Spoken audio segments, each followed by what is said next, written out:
Olá pessoal, eu sou o Jakerson. Eu sou a Gisele. E você está no canal Tempo para Poesia Simpática. E agora?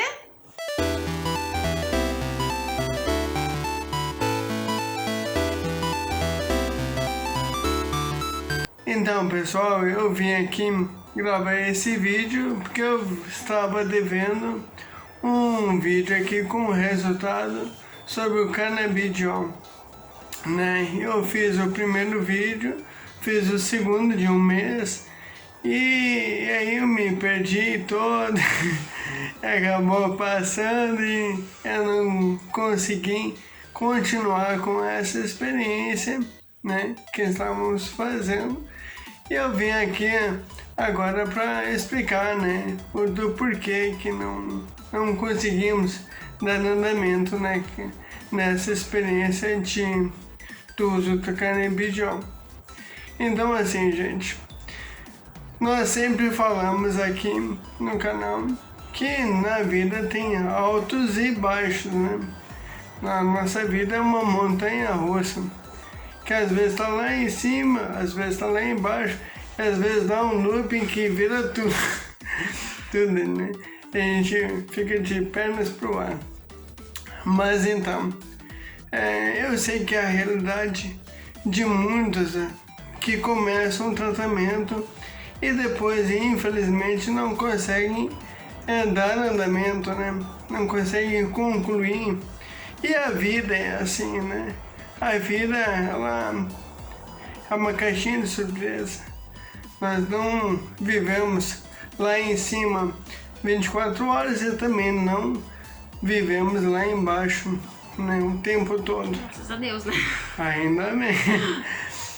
E eu venho aqui então, nós viemos aqui para comentar um pouco de como foi nesse período que nós estávamos aqui gravando um vídeo, né, para vocês.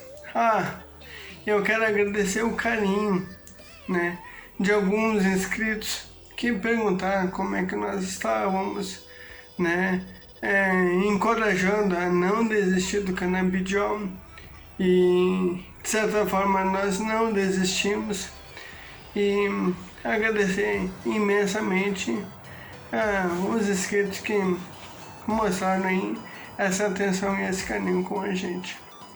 Bom, gente, assim, como é que eu posso dizer? Quando nós estávamos na Bahia, lá na Bahia eu tinha acesso à fisioterapia, né, onde nós estávamos, e acesso até uma piscina, né, uma piscina para fazer hidroginástica. Isso lá em Capoeiro Sul. Depois nós nos mudamos para Feira de Santana, e em Feira de Santana eu não tinha mais acesso à piscina. Nós começamos, né, a fazer academia e depois migramos para o Pilates. E assim vai indo, a gente vai se adaptando. Depois nós viemos aqui para o sul, né, retornamos para o nosso lar. E aqui, então, eu estou fazendo Pilates, né? Ou seja, isso eu estou contando é para vocês verem que a realidade ela muda o tempo todo, né? Se eu pudesse, eu queria estar na piscina, queria estar fazendo Pilates e academia. Queria tudo. Mas a gente vai se adaptando à realidade. Então, alguns tratamentos a gente não consegue mais continuar. O canabidiol, nós começamos, mas infelizmente não pude continuar, né? Outras coisas aconteceram nesse meio tempo que acabaram tomando a minha atenção, né, e não continuar o tratamento. Até eu tenho um vídeo, de repente eu coloco aqui, do teste de 3 meses, né, acho que nós chegamos a fazer. E aí, seguindo, a nossa vida deu uma volta muito grande. E nesse meio tempo, na nossa família, né, eu tenho esse diagnóstico sou o único que tenho esse diagnóstico, né? Fui contemplado como ser o primeiro da minha família. Mas o centro não pode ser só eu, né, com o meu diagnóstico, porque as coisas continuam, né? A gente fica doente e às vezes a gente foca só na nossa doença e acaba não prestando atenção no que está acontecendo em volta. Bom, nesse meio tempo, nós estamos aqui lutando com uma paraparesia, né? Aprendendo a conviver com ela, mas nós não estamos isentos de sermos, como é que eu posso dizer, atacados por outros diagnósticos, outras doenças, né? Não só comigo, mas com as pessoas que me rodeiam. E aí, a minha esposa aqui, olha, vai falar um pouco do que aconteceu, né? Nesse meio tempo que nós não gravamos os vídeos. E eu vou deixar ela falar agora, que eu tenho dificuldade para falar, mas se deixar eu falo. Então, gente, ele tem dificuldade com a fala, mas ele gosta de falar, né? Eu me convidou para fazer o vídeo junto, e eu fiquei aqui só olhando pro reloginho, né? E o tempo passando, daí eu fiquei pensando, acho que ele não vai deixar eu falar. Mas então, o Jackerson começou o teste com canabidiol e é caro, né? O remédio é caro, a gente encomenda ele, dura mais ou menos 2 meses, é caro, vou repetir de novo. E, enfim, e aí surgiram outros gastos na nossa vida.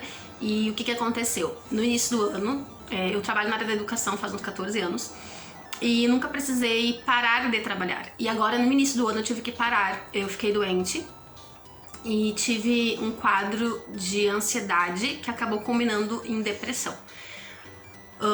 Fiquei bem mal, não importa qual o motivo exatamente, aqui eu não quero assim aprofundar tanto nesse assunto, mas aconteceram situações que me deixaram doente. E claro, o pessoal aí fica perguntando, mas tem a ver com a doença do teu marido? Claro que tudo contribui, né? Todo o nosso contexto familiar, toda a nossa rotina de vida, tudo contribui para. Mas não foi especificamente a paraparesia, não foi a doença do Jackerson especificamente, até porque a gente já convive com ela há bastante tempo. E apesar da gente às vezes ficar triste, chateados com isso, a gente tem saído, dado palestras, falando sobre isso, e isso tem nos ajudado a lidar com. Acaba sendo uma terapia pra gente falar do nosso assunto pras pessoas, né? Enfim.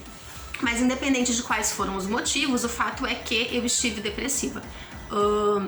Falando um pouco sobre a depressão, eu sabia que essa doença era real, mas não sabia o quanto que ela poderia mudar a vida de uma pessoa, né? Eu fiquei em um estado muito complicado, onde eu não conseguia dormir, eu acordava tendo muitos pesadelos, onde eu não conseguia comer, e pra quem nos conhece de perto, Jackerson me chama desde adolescente de gordinha. Eu sempre gostei de comer, gente, comer é bom. Mas acontece que eu não conseguia mais comer de jeito nenhum, não dava, sabe? Quando eu comia só porque o Jackerson e o Arthur ficavam ali me pressionando. Eu fiquei totalmente apática, eu não conseguia mais interagir. Ela estava irreconhecível. Eu não conseguia rir, brincar como eu estou fazendo aqui. Eu só queria saber de ficar deitada, eu não tinha forças pra fazer nada em casa. E nem conseguia interagir com meu filho, conversar com o Jackerson direito. Quando eu falava com ele era mais sobre o problema em si, chorava muito, enfim. Graças a Deus hoje estou muito melhor, mas eu precisei buscar ajuda. Precisei buscar ajuda de um psiquiatra. E eu estou já há 3 meses e meio com uma medicação bem leve, porque o psiquiatra que eu encontrei, ele é contra, assim, o uso exclusivo de medicação. Então ele me deu uma medicação como apoio, mas ele também é psicoterapeuta, então eu estou trabalhando com terapias alternativas também. Mas por que a gente está contando isso pra vocês? Primeiro, para deixar claro que quando tem alguém que tem um diagnóstico degenerativo na família, é comum que a gente volte a atenção toda para essa pessoa, no caso aqui em casa o Jackerson. Mas como ele mesmo mencionou, a vida não para, as coisas continuam acontecendo. E aí aconteceu que eu também fiquei doente. E neste momento que eu fiquei doente, eu precisava de ajuda. E quem me ajudou foi ele. Ele que me escutou, ele que me ouviu chorar, ele que me deu forças. Ele que me apoiou para procurar psiquiatra, ele que teve paciência comigo, ele que cuidou da casa, ele que ajudava o Arthur a estudar, ele que fazia comida, ele que muitas vezes teve que limpar também sozinho. Ele sempre me ajuda aqui em casa, a gente divide as tarefas, mas é que neste momento... Cozinha, muito bem. Mas neste momento ficou exclusivamente para ele, até que eu me sentisse capaz de recomeçar. E também nós decidimos falar disso para vocês, porque a gente tem percebido que muitas pessoas passam por esse problema, passam por essa dificuldade, e é bem comum esse quadro de ansiedade e depressão para quem tem uma doença do tipo de vocês, né? Uma doença degenerativa, uma doença rara, e as pessoas não procuram ajuda, elas acham que vão dar conta sozinhas disso, né? E eu digo pra vocês que não. Eu falei pra minha família, eu coloquei lá no grupo da família como que eu estava me sentindo, que eu não tava mais aguentando, que eu precisava de ajuda, que eu precisava de oração. Então, assim, pra eu sair deste quadro, precisou de algumas coisas. Primeiro, eu precisei do apoio do meu marido, do meu filhinho também, né? Ele é pequenininho, mas também me ajudou muito. Eu precisei do apoio deles. Ele não tá aqui porque tá na casa da avó. Foi passear um pouquinho. E precisei lembrar de quem que me sustenta, que é Deus. Voltei, né, a ler mais sistematicamente a Bíblia, a orar mais, a procurar mais esse Deus em quem eu sempre confiei, sempre acreditei. E em terceiro passo, buscar um profissional competente, porque eu acredito que Deus capacita os profissionais. Então eu fui buscar essa ajuda profissional e ainda estou, né, usufruindo dela. Porque a depressão ela precisa ser acompanhada por um tempo, né? Hoje eu já me sinto muito melhor, mas eu preciso dessa manutenção para que eu realmente tenha um tratamento adequado e não venha a ter uma recaída, né? E aí a gente queria falar pra vocês sobre isso, porque a gente sabe que muitos de vocês sofrem, muitos de vocês passam por dificuldades em relação à doença ou em relação a outras coisas, né? Porque, querendo ou não, mexe com a parte financeira, mexe com toda a rotina familiar. E às vezes vocês querem lutar sozinhos e não buscam ajuda. E aí o canabidiol foi isso, já que eu só interrompeu o tratamento porque ele precisava agora me ajudar. Aí eu tive que parar de trabalhar, fiquei encostada pelo INSS até que saia o benefício, agora que tá saindo, então financeiramente também ficou difícil. Graças a Deus nós temos uma rede de apoio maravilhosa. Nossa, é impressionante como Deus não deixou faltar nada aqui em casa. Nadinha mesmo, sabe? Nós temos tanto a nossa família quanto muitos amigos da nossa igreja, muitos amigos do colégio onde eu trabalho, nos ajudaram, nos estenderam a mão sem que nós precisássemos pedir. Eles se ofereceram, eles vieram até nós e nós tivemos todo o suporte necessário para passar essa fase complicada. Mas algumas coisas acabou que ficou um pouco de fora, como o canabidiol. Mas o que a gente tá querendo dizer para vocês? Que o Jackerson não desistiu de fazer este teste, né? Que a gente ainda não sabe se vai ser benéfico ou não por causa dele. Mas o principal de hoje não era nem isso. Era dizer para vocês que, precisando de ajuda, busquem. Procurem um profissional competente, acima de tudo busquem a Deus, mas não deixem de procurar ajuda profissional, porque isso faz toda a diferença. E além de fazer a diferença para aquilo que você está vivendo, emocionalmente falando, também faz diferença para a família de vocês. Muitas famílias acabam que desmoronam por falta de ajuda. Falta de ajuda profissional, por falta de ajuda de amigos, por falta dessa rede de apoio. Então, não deixem de buscar ajuda quando necessário. Isso aí. A Pitoca quer participar. Então, gente, a gente falou tanto aqui que acabou a bateria do celular. Agora trocamos de celular. Mas só para finalizar, eu quero dizer que a nossa vida tem altos e baixos, como nós falamos no começo. E o importante é nós não desistirmos. Ficamos por aqui. Foi muito bom retornar a fazer um vídeo. Um abraço a todos e tchau. Tchau, tchau.